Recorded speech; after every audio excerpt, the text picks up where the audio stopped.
Welcome to Business Line's State of the Economy podcast, where you'll find insight, analysis, and the story behind the numbers. Hello and welcome to the State of the Economy podcast. I'm Vinay Kamath, Senior Associate Editor of Business Line. In today's episode, we will discuss the marketing and branding strategies that have made IPL what it is. For today's conversation, we have with us Shiv Shivakumar, operating partner of Advent International, who was earlier a CEO of Nokia, which was the chief sponsor of KKR. And we also have with us Sundar Raman, former COO of IPL, who is now a consultant to CSK and also a promoter of SA20 and who works at the confluence of sport and tech. Okay, so let me set the ball rolling with a question to Sundar. So Sundar, IPL has totally changed the game, where the business of sports is concerned. If you look back on 16 years of IPL, what came together to make it, the second most expensive league in the world today with a brand valuation of $8.2 billion?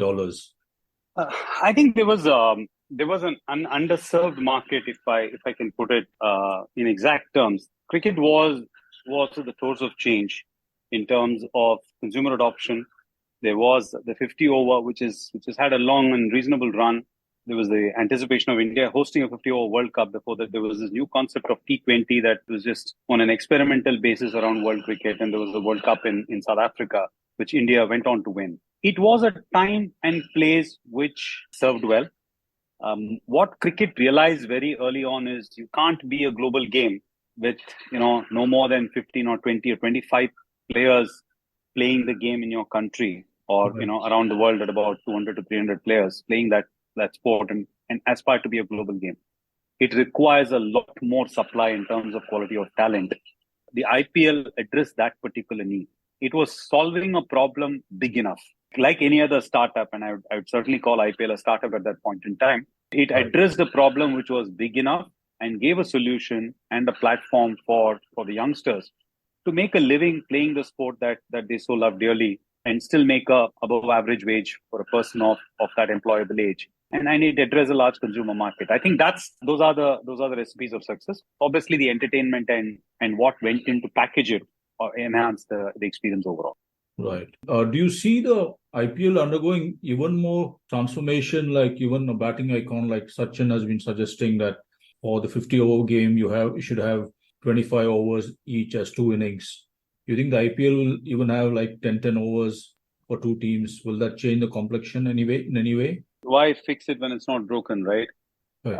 At this point in time, if you have to crystal ball gaze, no one knows what the world of cricket is going to be in 25 years' time or 30 years' time. And it's in a place where it is enabling growth of the game itself. There are more fans watching the game. Right. There are more fans coming to the stadium, more fans gaining that experience. And it's serving the game well. When it is serving the game well, don't need to tinker with it. Right.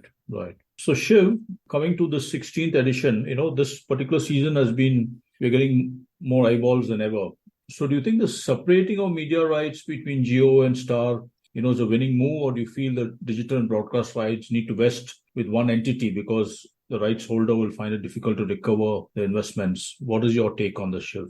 When IPL started 15, 16 years ago, and adding to what Sundar said, I think people like Lalit Modi, people like Sundar, they put in a hell of a lot of effort. That much I must put on the record. It was not easy. There were very few people who were willing to back IPL in the initial stages. And most sponsors took it on a year-by-year basis. Very few people committed to a 3-year contract at that point of time. And I think the format, which was 3-4 hours, like a movie, with cricket and Bollywood like SRK, Preeti Zinta, Shilpa Shetty, etc. thrown in, a truly international field. Imagine you had a Ricky Ponting was captain of Australia playing for KKR. Right. You had Shane Warne who had just retired, and then you had Sangakkara. You had a truly international line. So from day one, IPL had a fantastic lineup. That is something which was absolutely unique. Shoaib Akhtar played for KKR again, etc. So truly, and finally, I think the whole ecosystem of cricket suddenly came alive. Commentators, on-ground event managers, every single thing. So I think it fueled itself. It was a virtuous cycle. Right. At that point of time, media was just traditional media. There was no digital. Even though Nokia was the sponsor of KKR, etc., Right. There were very few avenues, and social media had not taken off the way it is today. Right. So it's a matter of time before media got fragmented. Just like Sundar will tell you better than I can ever tell you, that when it was radio, then it was print, then when television came in, etc., then you had fragmentation of media. So today, when you have almost everyone or 600 million people with a smartphone in their hand, why would you not sell digital rights separately? Because at the end of the day, you're trying to maximize the brand value of IPL. Right. So I think it's bound to happen. Tomorrow, if there's some other medium which comes through, I'm sure that it'll happen. So finally, all this will get back into the game, and they will be winners and losers almost on every dimension. You cannot get away from that in a situation like this. But is digital the way to go? Almost certainly, yes. But equally, having said that, then the traditional medium like television, etc., have to rethink what they need to do. Just like radio had to rethink when television came in terms of commentary. Okay. So you have to rethink each medium for the action that it provides or the experience that it provides. But it's the right thing to do. Right. So Shiv, a company has built its brand riding the IPL wave, like Cred, for instance. And I think in the earlier days, when Parle launched a brand, it kind of rode on the IPL. But some brands have also had bad outings. So how can marketers leverage the IPL for the brand? Can brands do something different to leverage the IPL for themselves? Yeah. So one of the concerns I have, and I've discussed this with Sundar in the past also, I think for any event, whether it's a Filmfare Awards or whatever it is, you need to have strong sponsors, sponsors with good reputation, sponsors who can do a lot more on the ground and create value for you and build a multiplier effect. I'm a serious believer in that. I worry that a lot of the events in India are becoming one-off. Every 2 years, somebody changes. It's virtually become like changing shirts. Mm-hmm. And I don't think that's good for the event itself. That's my personal view. Now, to the point that you're making about, IPL was thought to be a summer event. So when PepsiCo sponsored it, they thought we will get some benefit of summer because soft drinks sell in the summer, etc. I don't think that's a tenuous enough argument. Mm-hmm. A lot of brands have come on to IPL. Now, advertising on IPL is costly. It's not easy. Right. I would say that if you need quick awareness, build-up of quick awareness around a new brand launch or around a new innovation launch, then IPL is a fantastic platform to do. But most traditional big brands do not need IPL because you have already gone on through the year. You have a year-long program. You don't have a 12-week program. So I would actually say that brands should seriously consider what they're doing on IPL before they put their brand or message on IPL. Right. Sundar, coming to the point you were saying about, trying to make cricket a global sport through the T20. And of course, now there are different leagues in different parts of the world, similar to the IPL, though IPL is, of course, the biggest of them all. So do you think in the future one will see IPL being played in an entirely new market, say like in the US, and try and leverage the sport there? I think IPL will be played in India. It's the Indian Premier League. You can't imagine the the NBA full season or the NFL or the English Premier League being played out of their respective countries. What each of the countries will end up doing is creating their own version of Premier Leagues or top tier franchise-owned or private-owned ecosystems. Right. And that's true of football. That's true of every other sport, right? Shiv made a very interesting point about what brands need to learn to do and how to leverage it. It has become expensive, but it is also becoming addressable and accessible thanks to the digital revolution, right? Mm-hmm. You can target at a pin code level today, possibly thanks to the digitization. And that is allowing a lot more newer advertisers to come. But I still stand by what Shiv said in terms of cricket needs to, and sport in India, and advertisers' mindset to sport in India needs to move from one that of tactical, opportunistic, presence to a strategic brand consumer engagement, leverage platform. Mm-hmm. To me, if that doesn't happen, then you're going to be in a whole host of trouble, right? Because that's what sport provides as a platform. Therefore, the association with an IPL at an India level or association with a team, whether it's the Super Kings or the Mumbai Indians or the Super Giants, across territories, the presence in India, presence in South Africa, presence in the US, and those kind of stuff. Right. Is that going to be a strategic leverage for a global company? Suppose you were FedEx or you were DHL or you were TCS. I mean, is that how you're going to strengthen your association across geographies, or even Emirates or Qatar, right? I think that's where it moves from being tactical opportunistic to slightly more strategic as a leveraging point. So to answer your question, you won't see IPL being played elsewhere, but you are already seeing the early days of women's IPL, brand extensions of IPL from different consumer segments or different playing groups to different geographies. I think that's a trend that one is seeing in the immediate horizon. Right. So do you see now that women's IPL has also emerged? Would you see junior IPLs or under 19 IPLs also emerging? I don't think the solution is a junior IPL or an emerging IPL. IPL significantly benefited because of the central nervous system that existed in cricket. In our playing days, most certainly, and Shiv can vouch for it, and so can you, we used to have the age group, the district, the state, the intra-state, the zonal. All of that is the well-oiled pipeline for the cricketing ecosystem. And they teach you to play the game of cricket, not the format of cricket. They teach you the skills around the game.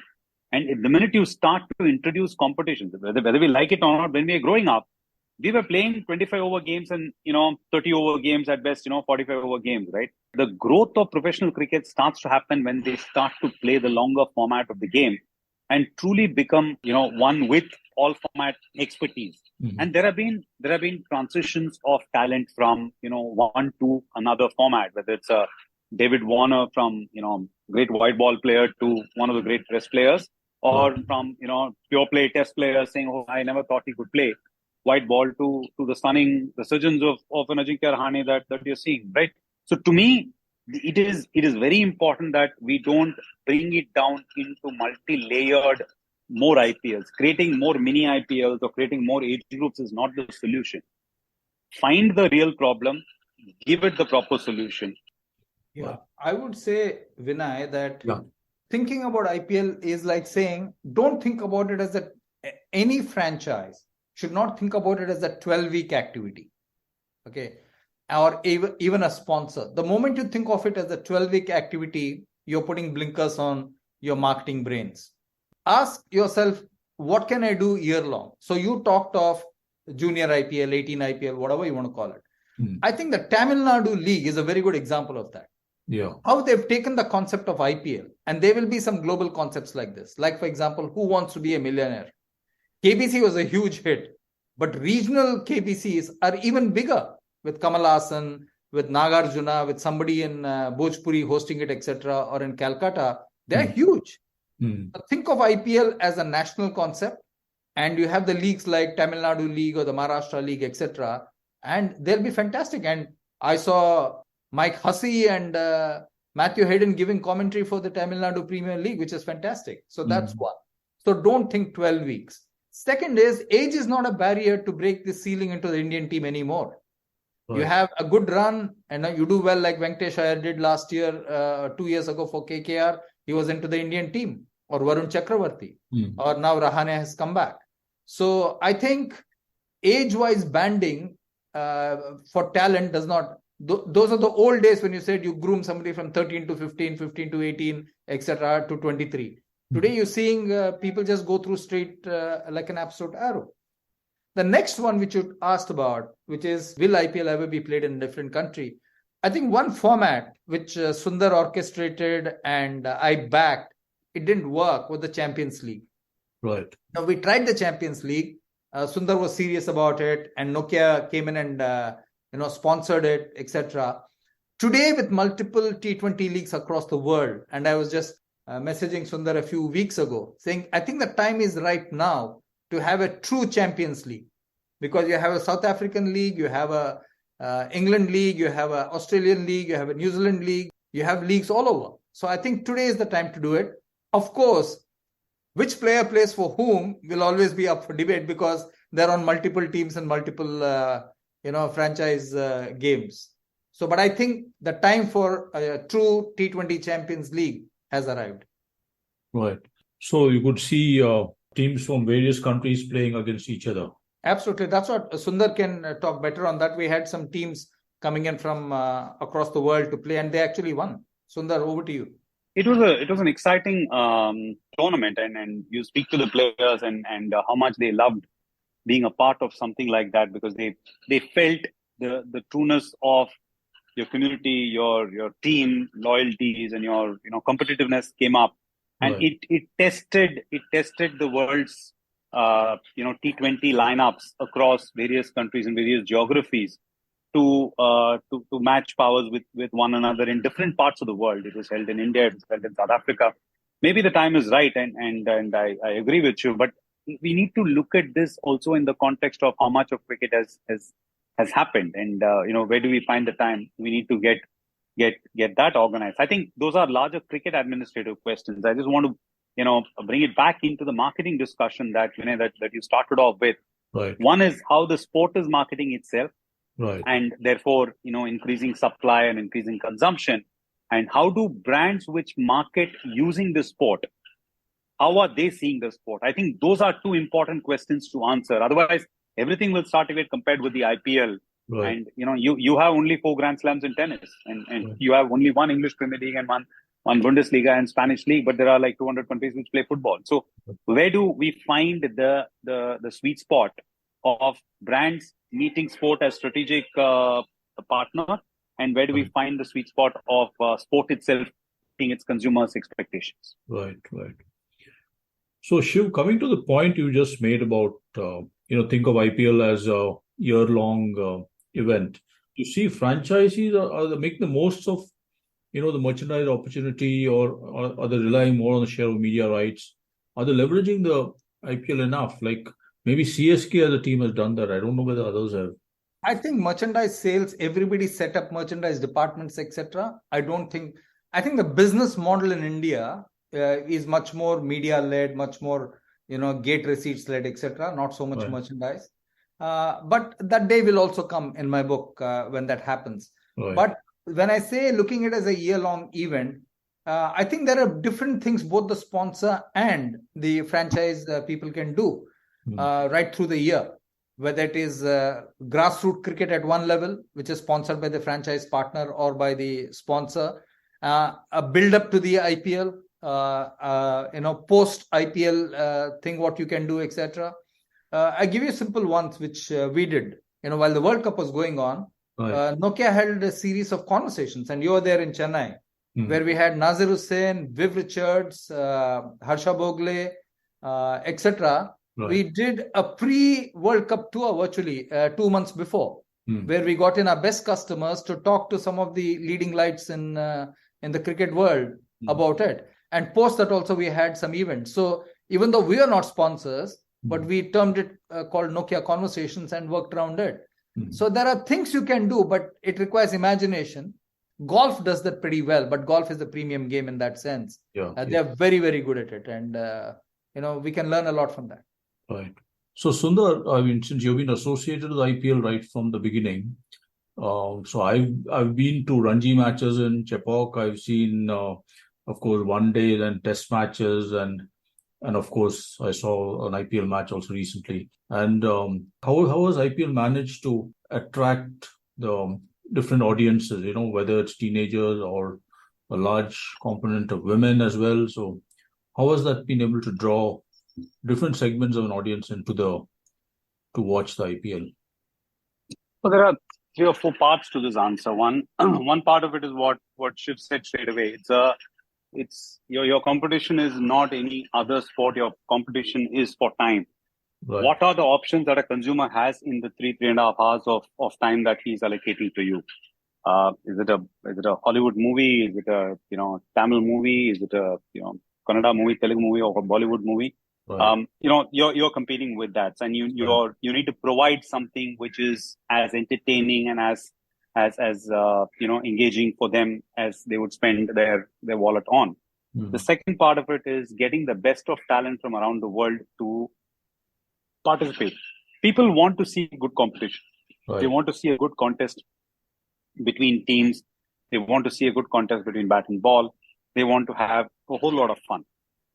You need the best quality talent to be a part of it, and there's got to be some out of jail card victories. There's got to be some unimaginable fielding. There's got to be some athleticism, and I think those are stuff that comes with high competitive, highly intense formats of sport, and that's there in the IPL.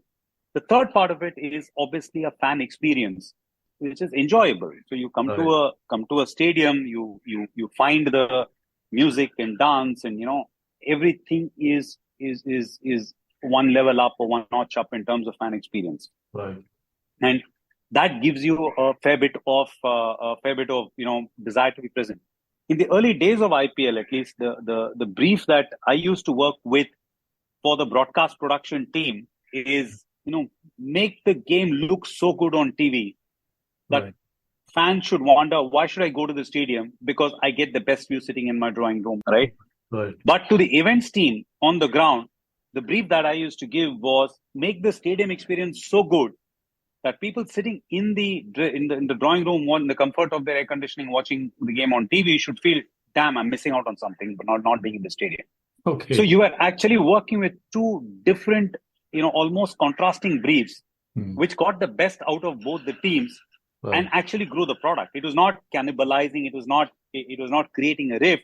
It actually enhanced the product. I think that's how you have to work to the last point of what I, at least I in my belief system, is the picture matters. The pixels also matters. Right. So unless you actually look at every frame and say, is this to the right mix, to the right color, to the right tune, your picture will not be complete. So that's how you build the fan experience, and that's one of the reasons for the success. And the current administration has taken the game even further, right? Even more enhanced. And if you saw the opening ceremony, the drone show and the artist performances are all, forget one notch higher. It's probably 10 notches higher, if not 100 notches higher. I think that's the way you keep on improving the product. Right.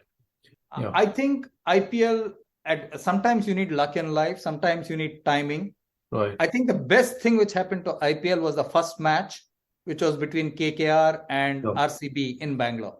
Yeah. And I'll explain why it was the best thing. Right. It was the best thing because McCallum had played enough IPL, enough T20, and he scored a century. Yeah, suddenly you had in 20 overs somebody scoring 225 runs for 3 wickets and sixes galore, number one. Yeah. Then the match started, I think, at 7:30 also. At 8:15, you had Shah Rukh with all the stars dancing on the aisles every time a wicket fell or a 4 or a 6 was this thing. Yeah. So the sheer visual appeal of that huge number of runs and Bollywood there, I think, was absolutely perfect start, because it was the first match. That's the first one. Second thing I believe IPL has done very well is it's consistently innovated.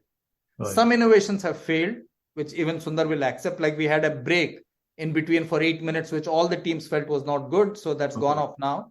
Okay. So now we have the impact player, which has come in. Yes. I think consistently IPL has rethought the principles of how we can make this more exciting and more dynamic. That's the second one. And the third one, a very important one, and I said this even in 2009. Today you are seeing a lot of women and children in a stadium. Okay, yes. Very rarely do women and children go to stadiums in India for 2 reasons. One is safety. Safety is not a given. Arrangements are not a given. Right. Okay.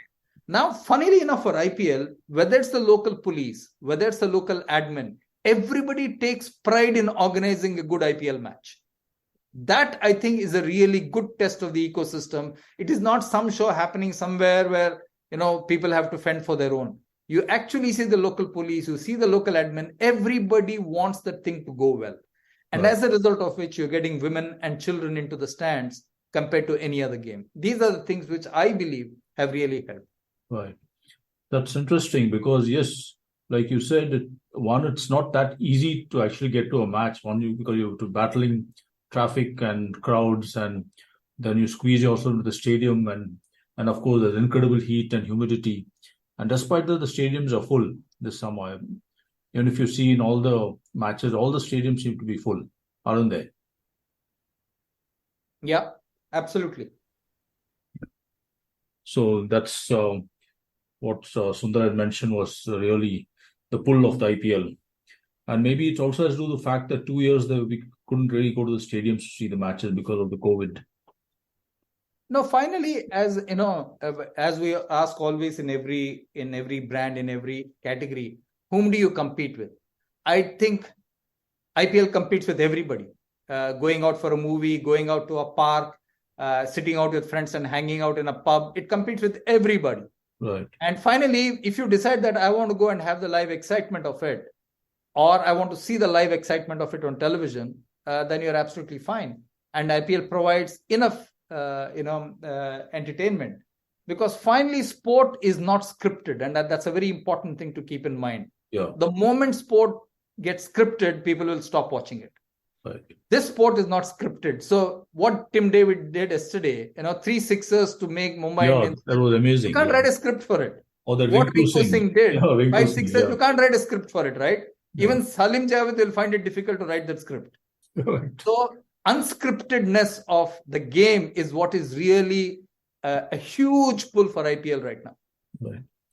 That's very, very interesting observation. So you think the impact player is also making a difference? I think it is huge. Some people are saying that it is hurting the all-rounder, etc. But I think it makes the game very interesting. Now, suddenly it's 12 versus 12, not 11 versus 11. Right. Okay, but it is capability versus capability. Capability needed for that moment, for those 4 overs or for those 5 overs or whatever it is.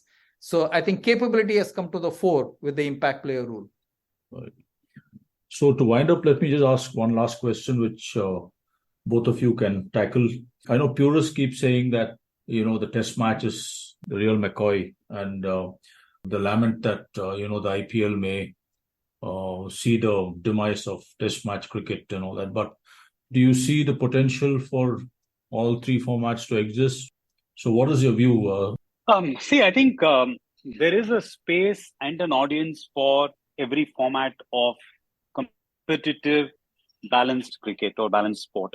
I don't think one is cannibalizing the other, but it is certainly not fair to expect the widest consumed version will be consumed across all formats. That's not expected. It's like saying every tennis tournament should be benchmarked to the likes of the Wimbledon, or every golf tournament should be benchmarked to the likes of the Augusta Masters or the British Open.